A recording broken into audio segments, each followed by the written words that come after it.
Salam alaikum, Abdelouahj Jembari, dirigeant de Arz Assureur Conseil, agent général de la RMA Ouattania. Aujourd'hui, dans cette troisième vidéo, on va parler de la retraite. La retraite, en fait, lorsqu'on dit risque de la retraite, en fait, c'est complètement faux parce que tout le monde partira à la retraite. Et donc, ce qui fait le risque, c'est de se retrouver au jour de la retraite avec un revenu qui peut-être soit en deçà du revenu que le salarié touchait avant, pendant qu'il était en activité. Et par conséquent, la difficulté, c'est qu'il va pouvoir vivre en deçà du niveau de vie qu'il avait auparavant. Alors pour éviter tout ça, le législateur a déjà mis en place une couverture de base, légale et obligatoire, qui est la couverture retraite auprès de la CNSS. Cette couverture présente malheureusement des limites qu'il faut savoir pour justement prendre des décisions en conséquence. La première, c'est que la CNSS nous permettra de partir à la retraite tous en tant que salariés dans la limite du salaire qui est pris déjà à la base au niveau de la cotisation, qui est un salaire de 6 000 dirhams. Donc ce qui fait, si moi je touche un salaire au-delà de 6 000 dirhams, ben, j'ai déjà un problème parce que je n'aurai que une retraite sur la base d'un revenu de 6 000 dirhams.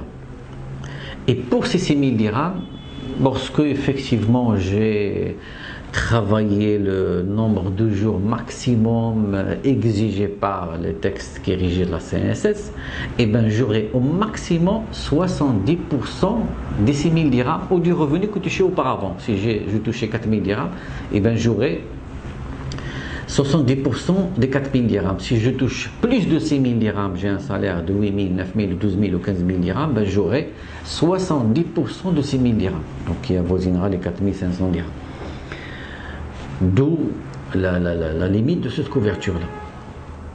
Enfin, heureusement que cette couverture existe déjà, donc ça nous permet d'avoir un minimum, mais en fait ce minimum peut ne pas être suffisant pour certaines personnes qui touchent des salaires élevés. Ou pour des personnes qui peut-être ils ont une capacité d'épargne et ils peuvent effectivement préparer un peu plus pour vivre mieux leur retraite. Donc ça s'applique également aux salariés. Alors face à cette situation-là, le salarié tout seul ou via l'entreprise dans laquelle il travaille, on peut effectivement souscrire à des couvertures retraite complémentaires auprès de compagnies d'assurance. Ces produits d'assurance, notamment celui de la RMA Ouattania qui s'appelle 15, c'est des couvertures qui sont très souples, dans le sens où on peut décider de la cotisation que nous souhaitons mettre, une cotisation mensuelle. On peut décider de l'augmentation des cotisations à tout moment.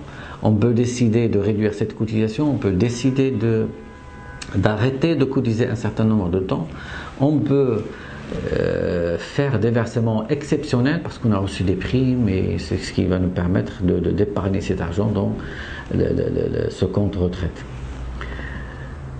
L'avantage de ce genre de contrat, le grand avantage, c'est que le fisc a prévu une déductibilité fiscale totale.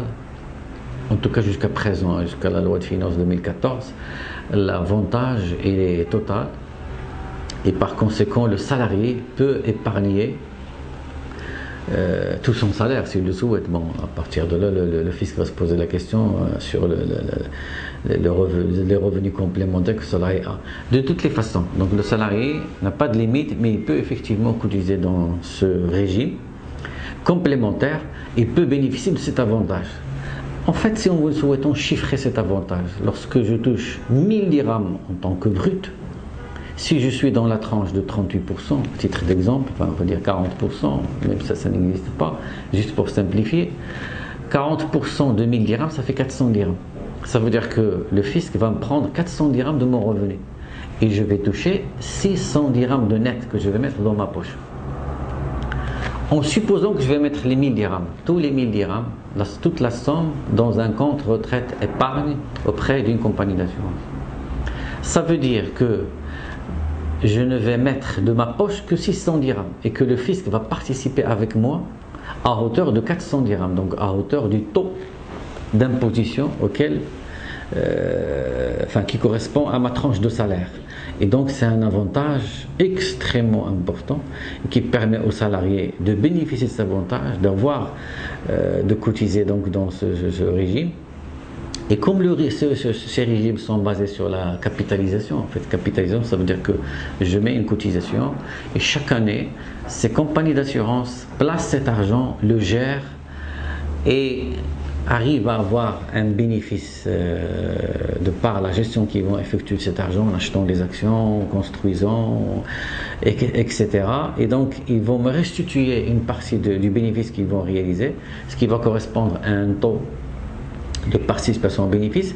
Et donc chaque année ça sera de la même manière, je cotise, je reçois une participation au bénéfice, et donc c'est quelque chose qui peut évoluer de manière exponentielle et qui peut effectivement permettre à un assuré d'avoir une retraite complémentaire à l'âge de 60 ans.